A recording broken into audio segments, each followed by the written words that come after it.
Olá pessoal, meu nome é Pedro, eu sou advogado, estou aqui hoje com a minha companheira Sherry, preciso gravar o vídeo, ela não quer sair aqui de perto de mim, então vamos fazer o vídeo com ela, né?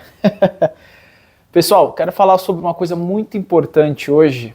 Eu tenho alguns vídeos aqui no meu canal como eu sou advogado, eu falo sobre direito e temas que eu atuo: sucessões, família, contratos, direito bancário de consumidor. Eu tenho alguns vídeos aqui sobre superendividamento. São vídeos que eu fiz há algum tempo atrás, eu estudo bastante sobre superendividamento, atuo na área. E eu tenho um vídeo específico que tem bastante visualizações, graças a Deus. Inclusive, siga aqui o meu canal, me siga lá no Instagram, é @pongeadvogado, @pongeadvogado, tá bom? Eu tenho um vídeo aqui que eu falo sobre, muito assistido, que eu falo sobre superendividamento do servidor público. E muita gente entra em contato comigo, às vezes até nos comentários do vídeo, falam assim: Pedro, o consignado, que é o pior problema do servidor público, ele não entra na renegociação pela lei do superendividamento.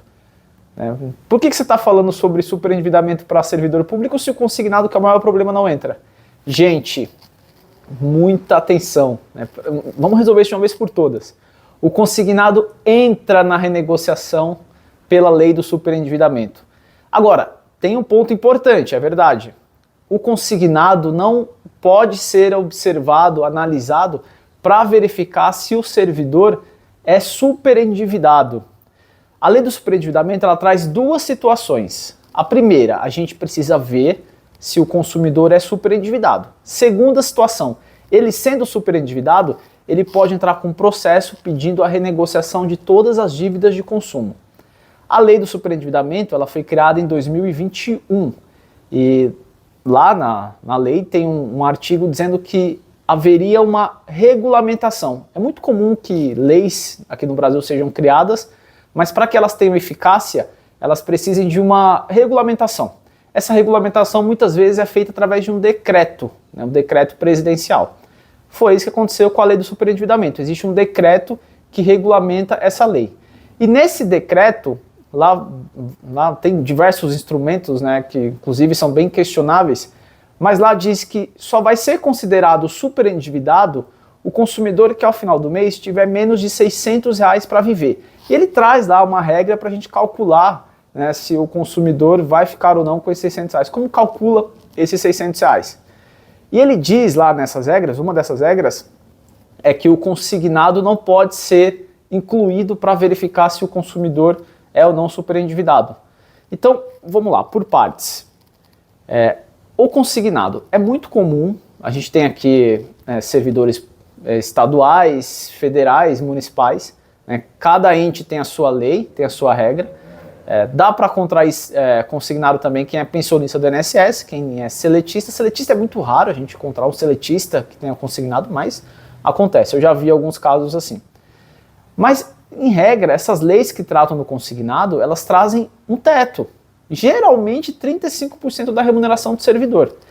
Então, assim, se o decreto que regulamentou a lei do superendividamento diz que só vai ser considerado superendividado aquele consumidor que tem ao final do mês um valor abaixo de R$600, e esse valor é chamado de mínimo existencial, lá no decreto, e as leis que regem os consignados, elas dizem que o consignado tem um teto de 35%, é praticamente impossível a gente ter uma situação em que um servidor, por meio do consignado, seja considerado superendividado.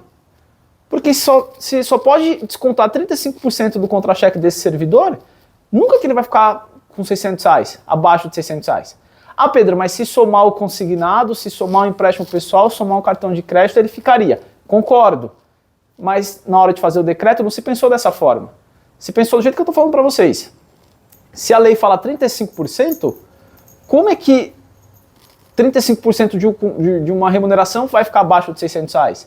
É praticamente impossível, seriam casos raríssimos. Então, por esse motivo, o consignado não entra aqui para verificar se o consumidor é ou não superendividado. No caso aqui, o servidor público que eu estou tratando. Agora, esse servidor público muitas vezes não tem só consignado. Ele tem empréstimos pessoais, ele tem cheque especial, ele tem cartão de crédito. Somando as parcelas dessas dívidas, ele fica com valor abaixo de R$600. Dessa forma, ele ficando com esse valor abaixo de R$600, ele pode entrar com um processo pedindo a renegociação. E aí, o consignado é uma dívida de consumo. Por ser uma dívida de consumo, o consignado também entra na renegociação. Então, ele pode entrar com uma ação pedindo a renegociação do consignado, cheque especial, cartão de crédito, empréstimo pessoal, tá certo? Basicamente é isso. Então, de uma vez por todas, vamos deixar isso muito claro. Consignado entra sim na renegociação pela lei do superendividamento, tá certo? E qualquer dúvida que vocês tiverem, mande mensagem, deixe aqui o comentário. Eu sempre respondo a todos que me mandam mensagem, tá? E vamos nos falando. Obrigado.